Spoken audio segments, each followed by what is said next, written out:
तुम्हें ये मनुष्य का जो देह मिला ये केवल कृपा से मिला है।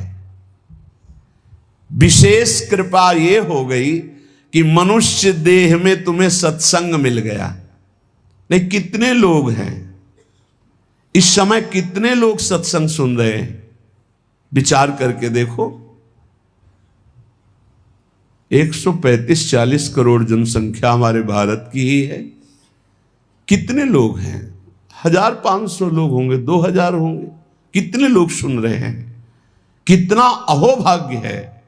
इस समय हम भगवत चर्चा सुन रहे हैं यमुना जी के पावन पुलिन पे बैठकर। यही यमुना प्रवाहित होती थी। ये पुलिन है जहां पर बैठे हो, यमुना जी की धारा यहीं बहती थी परिक्रमा मार्ग में। कालीदय में देखो सीढ़ियां बनी हुई, यहीं से यमुना जी। ये कालीदय जो कुंड है ये यमुना जी का ही किनारा है जहां आप बैठे यमुना की धारा में। अब यमुना जी थोड़ा साइड में हो गई। हमें वृंदावन में प्रिया प्रीतम की महान कृपा भरे सत्संग सुनने को मिल रहा है। ये विशेष कृपा। इस पर भी विशेष कृपा कि हमारी बुद्धि भजन करने के लिए सब कुछ त्यागने के लिए तैयार है। विशिष्ट कृपा। हमारी बुद्धि अब कह रही कि छोड़ो सब कुछ, भजन में लगो, भजन में लगो। इस सुअवसर को हाथ से मत जाने देना, नहीं तो कृपा का अपमान करने वाला केवल पछताता ही पछताता है। ये अहेतुकी कृपा हो गई है। तुम बड़े भाग्यवान हो अगर तुम्हारा मन श्री प्रिया प्रीतम के भजन में लग रहा है तो तुमसे बड़ा कोई राजा नहीं है। दुखी मत हो। और जिनका भजन में मन नहीं लगा, भोगों में लगे, उनसे बड़ा कोई कंगाल नहीं। चाहे कोई कितना भी बड़ा धनी जमींदार, चाहे जितना बड़ा पदाधिकारी हो, यदि भगवान से विमुख है, धर्म से विमुख है, अधर्माचरण करता है और खूब ऐश्वर्य वैभव, तो उससे बड़ा कोई भिखारी नहीं। क्योंकि हाथ में कुछ नहीं लगेगा पाप के सिवा।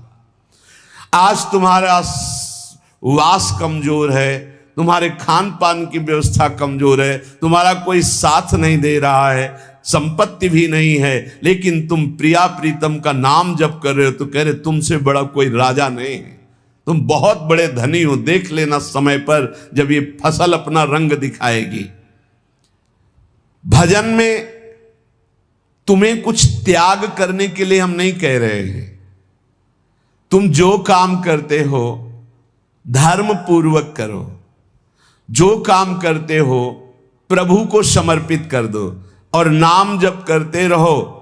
शरीर को सेवा का साधन बना दो, मन को सुमिरन में लगा दो। आप देख लेना, अगर अहंकार नहीं करोगे तो तुम्हारा बेड़ा पार हो जाएगा। शरीर को सेवा में लगा दो। जो कर्म करते हो धर्म पूर्वक करो, उनको प्रभु को समर्पित कर दो और नाम जप करो। और अहंकार नहीं करोगे तो बहुत जल्दी तुम ज्ञान को प्राप्त हो जाओगे। तुम्हारे हृदय में ज्ञान प्रकाश हो जाएगा तो अहंकार नष्ट हो जाएगा। अहंकार नष्ट होते ही भगवत तत्व का बोध हो जाता है।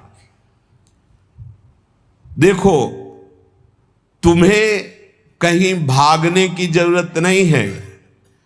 मन की दिशा जो भोगों की तरफ है उसे मोड़ करके प्रभु की तरफ लगानी है। तुम्हें जो ही प्रभु की तरफ अपने मन को, अपने मुख को मोड़ा तो बिना साधन किए करोड़ों जन्मों के पाप नष्ट हो जाते हैं। सन्मुख हो ही जीव मोहि जब ही, जन्म कोटि अघ नाशो तब ही। जे ही जीव भगवान के सन्मुख हुआ, मन को मोड़कर प्रभु की तरफ किया, राधा राधा, करोड़ों जन्मों के पाप नष्ट होने लगते हैं। जिनका भोगों की ओर मन है, चिंता, शोक, भय, दुख, जन्म मृत्यु ये नहीं हटेगा। चाहे जितना रुपया जमा कर लो, चाहे जितना भोग लो, चिंता, शोक, भय, मृत्यु ये तुम्हें सताते रहेंगे। नरक के निंदनीय गर्त में तुम्हें गिरना पड़ेगा, महान दुख भोगना पड़ेगा। इसलिए तुम पर भगवान की कृपा हो गई है। मनुष्य शरीर सत्संग भजन की महिमा। अब आप अपने ऊपर कृपा कर लो कि भजन में मन को लगाओ। विश्वास करो, अपने को जो भजन में लगाता है मानो पग पग पर अपनी सुरक्षा कर रहा है, पग पग पर अपने को सुख की तरफ ले जा रहा है। और जो अपने मन इंद्रियों को भोगों में लगा रहा है तो पग पग पर अपने को फंसा रहा है, वो दुख भोगने की तरफ जा रहा है।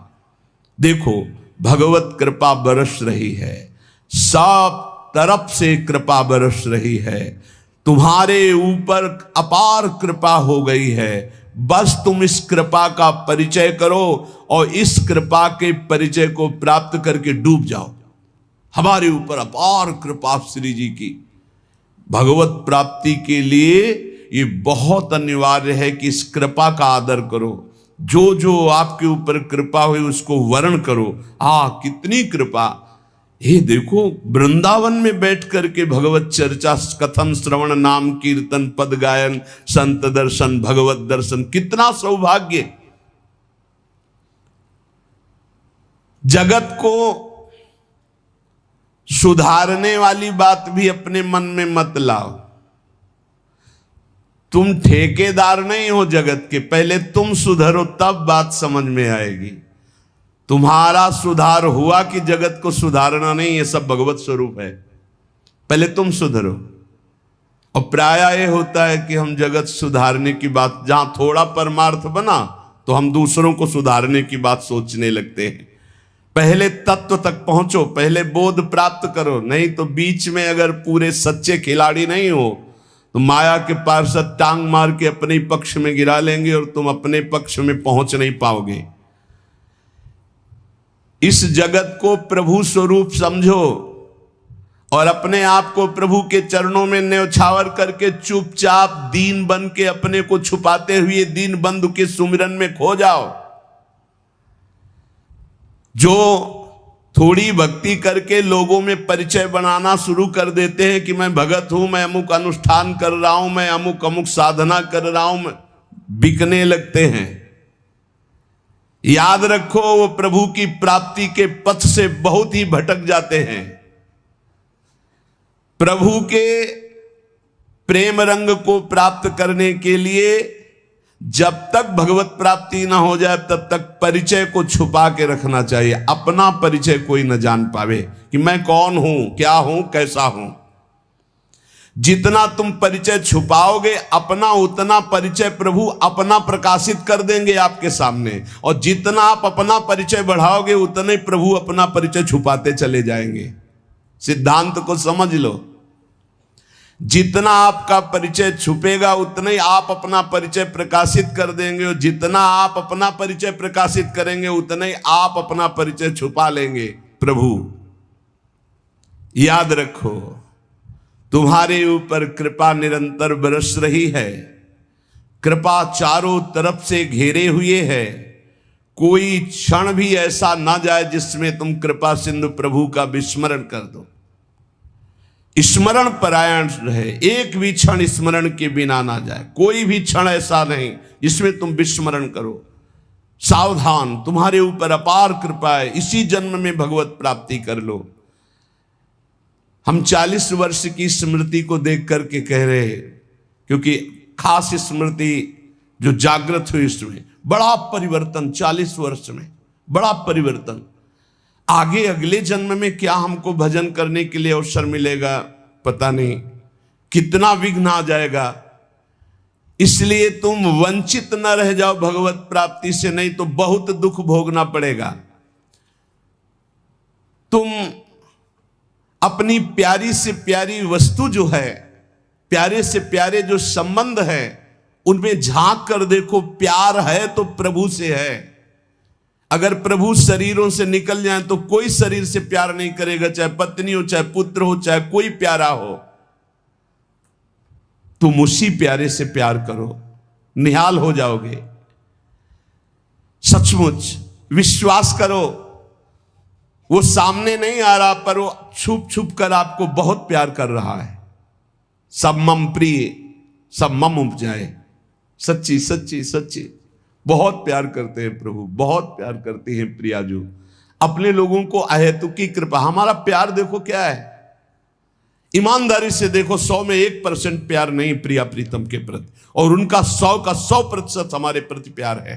देख लो कहां हम कौन हैं, कैसे हैं, आज भी कैसे हैं, और उनकी कृपा कहां बैठा ले, क्या कर रही कृपा उनकी, कितना अमोघ। हम कर रहे हैं तो बुरा ही कर रहे हैं, और वो कर रहे हैं तो कृपा ही कृपा कर रहे हैं। हम सो ना बिगाड़न को, तो सो ना समारन को, तो ही मोई परी होड़। जब ये बात हम देखते हैं तो रोना आता है, कहां उनकी अपार कृपा और कहां हमारी नीचता। वो अज्ञात रूप से आपको बहुत प्यार करते हुए हर समय आपको दुलार कर रहे हैं। वो तुम्हें कभी एक क्षण के लिए भी नहीं छोड़ते। तुम केवल निरंतर स्मरण करो तो तुम्हें दिखाई देगा कि उनका परम अभय कर कमल तुम्हारे सर पर रखा हुआ है। अब किसके आशीर्वाद की मांगने की जरूरत है? तो आप पूछेंगे कि यदि इतनी बात आप कह रहे हैं कि हमारे को चारों तरफ से भगवान की कृपा घेरे हुए है, हमारे ऊपर भगवान का अभय वरद हस्त है, तो फिर मैं जल क्यों रहा हूं, मेरे अंदर जलन क्यों है, हृदय क्यों नहीं शीतल हो जाता? दिन रात हृदय में शोक है, विषाद है, चिंता है, आग की तरह जल रहा, चैन नहीं मिल रही है। ये क्या कृपा है आपकी? ये क्या आपका अभय वरद हस्त है? आप कह रहे हो सब पर कृपा है, तो मेरा तो हृदय जलता रहता है, मेरा तो हृदय विषाद चिंता शोक से युक्त रहता है। तो उत्तर यह है, ना आग है ना जलन है, तुम समझ नहीं पा रहे हो, तुम्हारी उल्टी सोच की जलन है, तुम्हारी उल्टी समझ के कारण ये जलन है। अगर समझ जाओगे तो निहाल हो जाओगे। तुम्हारी उल्टी चाल है, दुख की तरफ चल रहे हो, असत का चिंतन कर रहे हो, जो जलन है उसका चिंतन कर रहे हो, उसमें फंसे हो, इसलिए जल रहे हो। क्या होगा इतनी संपत्ति से, क्या होगा इतना हो जाए तो? आज तक कोई ऐसा मिला हो कि हाथ उठा के भगवान से कह दिया हो कि बस अब मत देना, संपत्ति हमारे लिए पर्याप्त है? कभी नहीं। 100 तो हजार, हजार तो लाख, लाख तो 10 लाख, 10 लाख तो करोड़, करोड़ से अरब, अरब से खरब। कितना मर जाओगे, एक चवन्नी तुम्हारे हाथ नहीं जाएगी, 25 पैसे हाथ नहीं जाएंगे।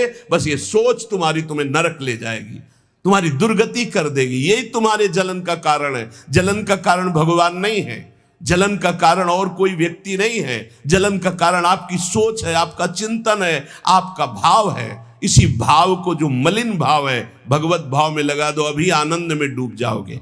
आपका चिंतन। 2 ब्राह्मण बैठे हुए थे पास,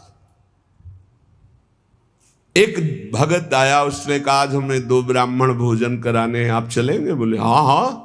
गए, अच्छे से भोजन पाया, बाहर निकले, 11-11 रुपया दे के पैर छुआ।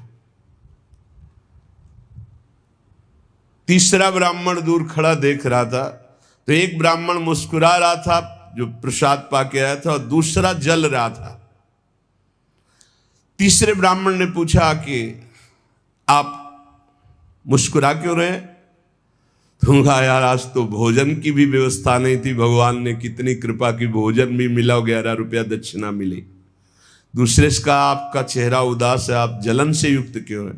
अरे यार हमने सोचा था 51 रुपया देगा, 11 दिया, तो 40 का तो घाटा हो गया ना, इसलिए चल रहा हूं। अब उसमें बोलो भगवान की क्या कमी है? भगवान ने दोनों को भोजन दिया, 11-11 दक्षिणा दी, उसका भाव उसको जला रहा है, उसका चिंतन उसको जला। एक खुश है कि भोजन भी मिला, 11 रुपया मिले, एक नाराज है, जल रहा है कि 51 तो देता, 40 का घाटा हो गया, हृदय में जल रहा है।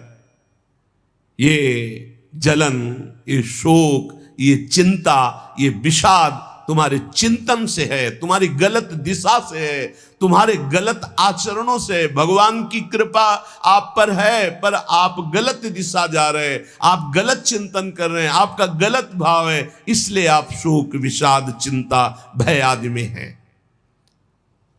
तुम्हारा ज्ञान अज्ञान ही है, क्योंकि तुम दुख को सुख मानकर भोगने के लिए दुख की तरफ जा रहे हो। इस संसार में जिसको कहीं कुछ भी अच्छा लग रहा है, कोई भोग, कोई व्यक्ति, कोई उत्पाद, कोई वस्तु, वो अज्ञान ही है। दुखालयम शाश्वतम बोर्ड लगा दिया भगवान ने। यहां नाशवान सब कुछ है, जो कुछ भी आपके पास है, और सब दुख देने वाला है परिणाम में। वर्तमान में तो तुम्हें सुखद लगेगा, लेकिन परिणाम में दुख देने वाला यहां सब कुछ है। जो दिखाई दे रहा है वो है नहीं, जो है वो दिखाई नहीं दे रहा। यही माया का कार्य है। इसलिए तुम्हारी सुख की कामना तुम्हें दुख दे रही है। तुम्हारे हृदय में जो ये भाव बैठ गया है कि हम रुपया से, पद से, भोगों से, नाना प्रकार की सामग्री अगर हम मन चाहे मिल जाए तो मैं सुखी हो जाऊं, कभी सुखी नहीं होगे। अगर मिल भी जाए तो कभी सुखी नहीं हो सकते, क्योंकि तब लग कुशल न जीव को सपने हु मन विश्राम, जब लग भजत न राम को शोक धाम तज काम। जब तक शोकों के धाम, कामनाओं का त्याग कर भगवान का भजन नहीं होगा, तब तक शांति नहीं मिल सकती स्वप्न में भी मन को। ये जो सृष्टि दिख रही है ये ऐसी है नहीं, ये अविद्या के कारण दिख रही है। ये ब्रह्ममय है, ये भगवत स्वरूप है। भगवान गीता जी में कह रहे हैं वासुदेवा सर्वमिति स महात्मा सुदुर्लभा। जो महान आत्मा ऐसा देखता है कि सब भगवान, केवल भगवान, पूरे के पूरे भगवान, मत्ता परतरम नान्यत किंचिदस्ति धनंजय, किंचन मात्र कुछ और नहीं, वो भगवान की कृपा से परमानंद में डूबता है। चलो, यदि तुम नहीं सुधर सकते, नहीं छोड़ सकते, तो जो होता है होने दो, तुम नाम को पकड़ लो। तुम्हारे रोकने से न मन रुक रहा है, न इंद्रियां रुक रही, न बुरे आचरण रुक रहे हैं। छोड़ो, रोकने की बात छोड़ो, पकड़ो, नाम को पकड़ो। राधा राधा राधा।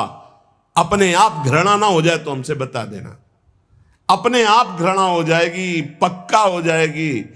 बड़े बड़े विषयी पुरुषों को ऐसी घृणा हुई कि जीवन में लौटकर कभी भोगों की तरफ नहीं देखा।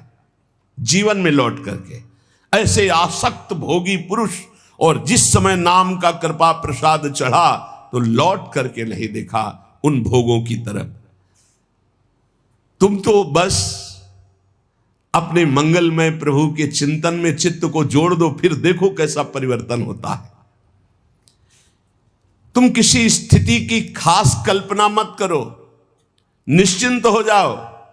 तुम नाम के जपने में चित्त को जोड़ दिया तो ऐसे सुख के प्रवाह में पड़ोगे, तुम्हें पता ही नहीं है कि कितना सुख नाम जापक को मिलता है।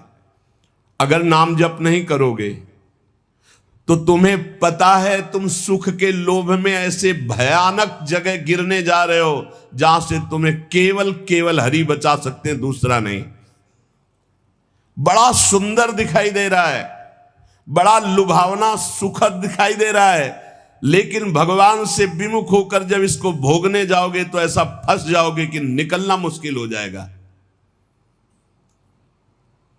संसार एक ऐसा सुहाना दलदल है जिसमें जानबूझ के जाके फंस जाया जाता है। दलदल का मतलब होता है ऊपर से एकदम सूखी पपड़ी, ऐसा लगता है कि बिल्कुल आप थल में आराम से चले जाइए, कहीं कोई परेशानी नहीं, और जो ही गए सो गले तक गए, एकदम रबड़ी जैसा वो मिट्टी होती, धंसते चले जाओ। ऐसा दुखद, ऐसा चिंता शोक जलन वाला संसार इतना सुहावना बना है माया से कि जानबूझ करके हम इसमें कूद जाते हैं और जलते रहते। चिंता शोक भय ईर्ष्या द्वेष काम क्रोध लोभ मोह मद मत्सर एक है, ये सब तुम्हें जला देंगे यदि नाम जप नहीं करोगे। इसीलिए हर प्रश्न का उत्तर नाम जप है, क्योंकि साप का बल नाम में ही प्रकट होता है। इस दुख से तुम कभी अलग नहीं हो सकते, ये दुख तुमसे कभी अलग नहीं हो सकता, ये जलाएगा जब तक भजन नहीं करोगे। इसलिए भजन करना सर्वोपरि बात समझ लो। अगर समझ में आ रही हो तो समझ लो, केवल इतना समझ लो, तुम नाम को पकड़ लो, नाम सबसे छुड़वा देगा आपको। एक जन्म स्वांग ही कर लो भक्ति का, झूठा खेले साचा होए, झूठा शुरू कर दो ये हमारा भाव तो नहीं बनता, हमारी भक्ति तो नहीं, पर अब कहा है तो राधा राधा शुरू करते हैं। झूठा खेले साचा होए, ये मार्ग ऐसा, झूठे से बोलो राम कृष्ण हरि तो आपका मंगल हो जाएगा। जे ही आप नाम जपना शुरू करते हैं तो खास बात क्या होती है कि आपके जीवन की बागडोर स्वयं श्री कृष्ण ऐसे पकड़ लेते हैं जैसे अर्जुन के रथ की बागडोर पकड़ ली। अब वो आनंद की ही तरफ ले जाएंगे, आपको दिखाई देगा क्योंकि आपके नेत्र गलत है। जहां दुख है वहां आपको आनंद दिखाई दे रहा है और जहां आनंद है वहां आपको दुख दिखाई दे रहा है। तो अब श्री कृष्ण आपकी यात्रा आनंद की तरफ करेंगे तो हो सकता है आपके नेत्रों में दिखाई दे कि दुख ही दुख है भक्ति में, लेकिन वास्तविक आनंद का मार्ग भगवान के चरणारविंद तक है। अगर इनके चरणों तक नहीं पहुंचे तो आनंद कहीं नहीं। आ ब्रह्म स्तंभ पर्यंतम सर्वम मायामयम जगत। विश्वास करो भगवान सत्य है, विश्वास करो भगवान नित्य है, विश्वास करो भगवान सर्वत्र है। तो भगवान सर्वत्र है, विश्वास करो तो भय किससे? एक क्षण के लिए भी वे तुम्हें नहीं छोड़ते, हर समय तुम्हारे साथ रहते हैं। ये बात कब जानोगे? जब नाम जप करते हुए विश्वास करोगे। भगवान तुम्हें बहुत प्यार करते हैं, वो सर्वशक्तिमान हैं। बस तुम उनकी तरफ मुड़ो, वो इतना देखना चाहते हैं। जो ही मुड़े तो सारी शक्ति लगाकर तुम्हारा कल्याण कर देंगे और वो अपार शक्तिशाली है, फिर कोई आपको डिगा नहीं सकता, गिरा नहीं सकता। हम पुकारते नहीं हैं उनको। एक बालक विद्यालय की तरफ जा रहा था तो छोटा सकरा मार्ग था, तो एक पहाड़ के टुकड़ा करके गिरा, तो वो निकलने के लिए पूरी ताकत लगा के उठाया, फिर भी नहीं उठा। फिर और ताकत लगाया, नहीं उठा। फिर पूरी ताकत लगाया, नहीं उठा। और निराश होकर बैठ गया। उसका पिता देख रहा था, तेरी अभी पूरी ताकत नहीं लगी, तू मेरा बच्चा है, तेरी पूरी ताकत तो मैं हूं, मुझे पुकार। और आया और उठाकर बाहर फेंक दिया। बस हम में यही कमी है, हम बार बार माया से परास्त होकर हार कर बैठ जाते हैं, लेकिन अपने पिता को नहीं पुकारते। हमारे पिता सम्मम प्रीसम्मम उपजाए प्रभु हैं, हमारा पूरा बल प्रभु हैं। अगर हम अपने प्रभु को पुकारें आर्त भाव से तो कोई भी माया का ऐसा रोड़ा नहीं है जो हमारे मार्ग में बाधा पहुंचा सके। विश्वास करो भगवान सत्य संकल्प है। विश्वास करो जब तुम उनसे मिलने का संकल्प करोगे तो तुम्हें कृतार्थ कर देंगे, पर हृदय से तुम मिलना चाहो। तुम उन्हें चाहोगे तो तुम्हारी क्षुद्रता, तुम्हारे पाप, तुम्हारे ताप, तुम्हारी कलुषित जड़ मति मन, ये सब निर्मल हो जाएंगे। यदि तुम उन्हें चाहोगे तो तुम्हारी दरिद्रता नष्ट हो जाएगी। तुम विशाल हृदय वाले परम पवित्र दिव्य चिन्मय मन से उन चिदानंद प्रभु का अनुभव करोगे। अतः तुम केवल उनकी चाह करने के लिए नाम जप करो, तभी ये चाह पैदा होगी, तभी ये चाह टिकेगी। तुम कृतकृत्य हो जाओगे, महान बन जाओगे। ये भिखारीपना छोड़ो कि तुम्हें कोई और सुख दे सकता है, नहीं। ये अनित्य नाशवान संसार में नाशवान भोगों में लगे हुए तुम्हारी मांग पूरी नहीं कर सकते। तुम्हारी मांग अविनाशी परमात्मा से पूर्ण होगी। अनेक जन्म व्यतीत हो गए, अभी तक परमात्मा से नहीं मांगा। बोले नहीं, हम तो कई बार मंदिर में मांग आए हैं। नहीं, ये मांग नहीं सुनी जाती, ये मांग नहीं सुनी जाती। हम तुम्हें बता रहे हैं मांग कहां से होती है। जब नाम जप करते हुए आर्त भाव से प्रभु से कहोगे, प्रभु मुझे पता नहीं क्या सत्य है क्या असत्य है, मेरा मन नाना प्रकार के भोगों को मांगता है, बस ये जीवन आपको समर्पित है जिसमें हमारा मंगल हो आपका। अब ये मांग सुनी जाएगी। अब इस मांग में विधान बनेगा और आपका एक मार्ग खुलेगा भगवत शरणागति का, और आप दौड़ पड़ेंगे परमानंद के मार्ग में। ये भोगों की मांग मांगने वाले भगवान ज्यादा नहीं देखते। या तो उतना अनुष्ठान करो तो बात सुन लेंगे, नहीं देखते। ये सब मायाकृत भोगों की मांग तो कर्मानुसार शुभ कर्म के फल स्वरूप मिलेगी, ये बाजार है, ऐसे फ्री मिलने वाली नहीं। करोड़पति बनने के लिए तुम्हें साधना करनी पड़ेगी, तुम्हें अशुभों का नाश करके पुण्य एकत्रित करना पड़ेगा। और भगवान की प्राप्ति के लिए अगर आर्त भाव से भगवान को पुकारो, नाम जप करो, सब मंगल हो जाएगा। और भगवान मिल गए तो ये माया रचित संसार तो उनके एक संकल्प से प्रकट हुआ है।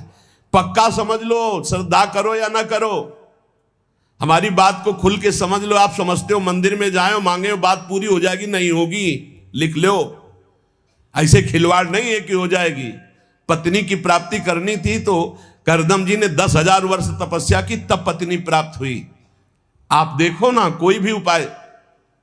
जब पुत्र नहीं हो रहा था दशरथ जी के, तो वशिष्ठ जी के यहां जाकर के प्रार्थना की, महाराज पूरी अयोध्या सुनी सुनी लग रही, बिना संतान के आगे चक्रवर्ती सम्राट पर बैठने वाला कोई अधिकारी नहीं दिखाई दे रहा।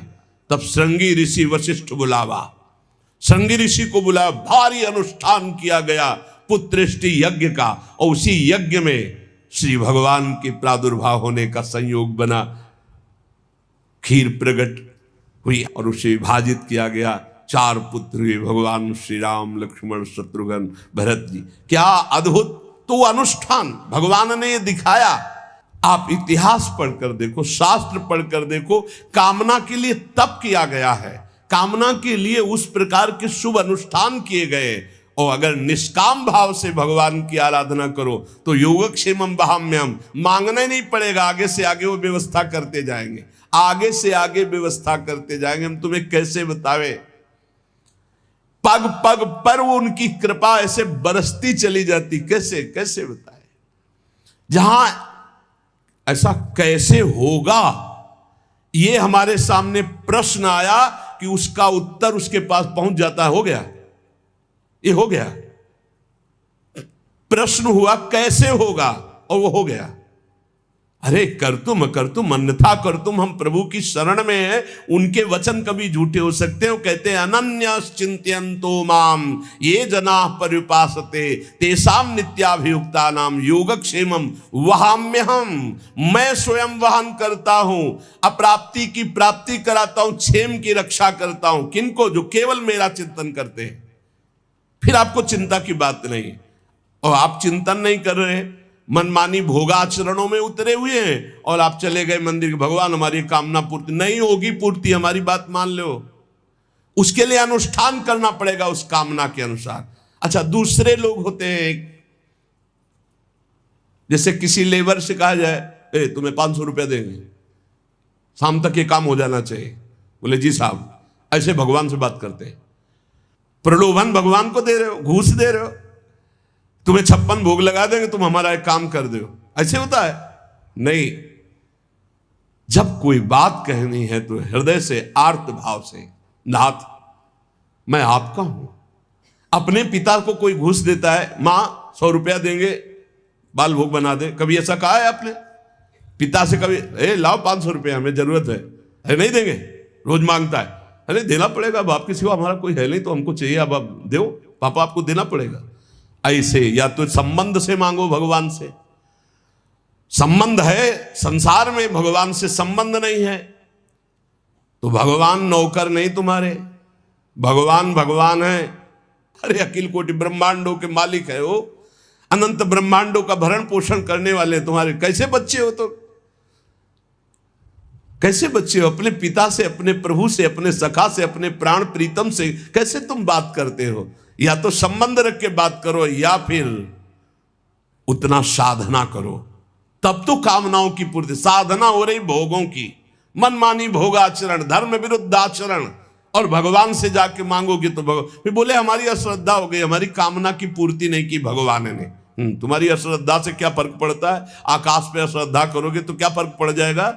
आकाश पे श्रद्धा करोगे तो क्या फर्क पड़ जाएगा? तुम्हारा भाव, आकाश तो बहुत दूर है, तुम छू भी नहीं सकते। ऐसे वो परमात्मा निर्लिप्त, निरपेक्ष, तुम्हारे किसी भाव से वहां फर्क नहीं पड़ता। हाँ, तुम्हारे पे फर्क पड़ जाएगा। भाव करोगे तुम्हारा मंगल हो जाएगा, अभाव करोगे अपने आप नष्ट हो जाओगे। विश्वास करो, भगवान सत्य संकल्प है, कृपा की मूर्ति है, कृपामयी है, प्रभु मूर्ति कृपामयी है। पर यह विश्वास तभी जब नाम चल रहा है, हमारी बात मान लेना, बिल्कुल हृदय से कह रहा हूं, पूरे जीवन की बात, सार बात कह रहा हूं। पायो नाम चारु चिंतामणि, उर करते न खसई हो, अब लो नसानी, अब ना नसई हो। ओहो, अब मिल गया है चिंतामणि। चिंता माने चिंतित पदार्थों को प्रदान करने वाली चिंतामणि। क्या बोले? नाम। नाम रूपी सुंदर चिंतामणि मिल गई, अब छोड़ूंगा नहीं। राधा राधा राधा राधा, हृदय रूपी हाथ से अब इस चिंतामणि को नहीं जाने दूंगा, अर्थात हृदय से निरंतर नाम जप करूंगा। तब तुम्हारे हृदय में ये भाव आ जाएगा, प्रभु मूर्ति कृपामयी है, करुणामयी। स्वामिनी जी, लाल जी की कृपा में आप डूबने लगोगे। विश्वास करो, तुम्हें जो दुख मिल रहा है, जो संकट मिल रहा है, जो पीड़ा मिल रही, जो यातना मिल रही, इसमें भी कृपा है प्रभु की। इसमें महान हित छुपा हुआ है। अभी और मिलना चाहिए। जब सब रास्ते बंद हो जाए तब कृपा का रास्ता खुलता है। ये अविश्वासी जीव मानेगा नहीं। अगर इसको थोड़ी भी गली मिली संसार के, तो संसार की ही गली में जाएगा, प्रभु के मार्ग में नहीं जाएगा। और जब प्रभु के मार्ग में चलोगे तो संसार की कोई विपत्ति या कोई संपत्ति आपको घसीट ले जाएगी। बहुत विचित्र माया का खेल है, बहुत विचित्र माया का खेल। इसलिए बिल्कुल जो कदम बढ़ाना बहुत मजबूत बढ़ाना, ऐसे बढ़ाना कि अगर घर के सब मर जाएं तो भी हम घर पीछे वापस नहीं लौटेंगे। जिसने देखने का हृदय में ठान लिया प्रभु के, तो उसे और के देखने की इच्छा नहीं कर ली, चाहे नहीं, फिर वापस प्रभु की तरफ नहीं आ पाओगे, पक्का समझ लेना। या तो ये पूरे जीवन की बात कह रहा हूं, या तो ऐसी विपत्ति आएगी कि आपको भागना पड़ेगा, या ऐसा प्रलोभन आएगा। प्रलोभन भी आता है, बहुत जोर का प्रलोभन आता है। कितनी जगह ऐसे प्रलोभन आते हैं साधक के मार्ग में। प्रलोभन और भय, इन दोनों का त्याग करके जो भगवत मार्ग में बढ़ता है, वही आगे जाकर के जान पाता है कि संकट, विपत्ति, अपमान, तिरस्कार, संसार सब ठुकरा रहा है, ये भगवान की कृपा है। समझ पाएगा कोई? कृपा है, लगता है ये कोई कृपा है। कृपा है, नमस्कार, प्रणाम, माला पहनाया जा रहा है, अनुकूलता है, भोग सामग्री, जय जयकार, ये कृपा है? नहीं, ये कृपा नहीं। बहुत संभल के रहना, ये कृपा नहीं। कृपा है तिरस्कार, अपमान, निंदा, दुख, विपत्ति, संकट। क्यों? इससे संसार का राग और देह भाव नष्ट होता है। इसीलिए सम्मानम कल्याति घोर गरलम कहा गया। सम्मान विष है, नीच पुरुषों द्वारा किया हुआ अपमान अमृत है। विश्वास करो, तुम्हारे आगे पीछे, बाएं दाएं, ऊपर नीचे केवल भगवान की कृपा घेरे हुए है। वो सुधा धारा बरसा रही है, अमृत रस बरसा रही है। तुम्हारी शक्ति नहीं अब कि तुम भगवान के मार्ग से हट जाओ, क्योंकि ऐसा चिंतन करो, कितना आनंद है। मेरे आगे पीछे, दाएं बाएं, ऊपर नीचे, सब तरफ से मैं कृपा से घिरा हूं। अब मुझे कोई भी परास्त नहीं कर सकता। मैं भी चाहूं तो अब नहीं वापस जा सकता, भाग नहीं सकता, क्योंकि कृपा ने मुझे घेर रखा है। देखो, भगवान पर भरोसा और इसमें कभी शिथिलता ना पावे तो बहुत जल्दी भगवत प्राप्ति हो जाती है। भगवान पर दृढ़ भरोसा और शिथिलता ना आना,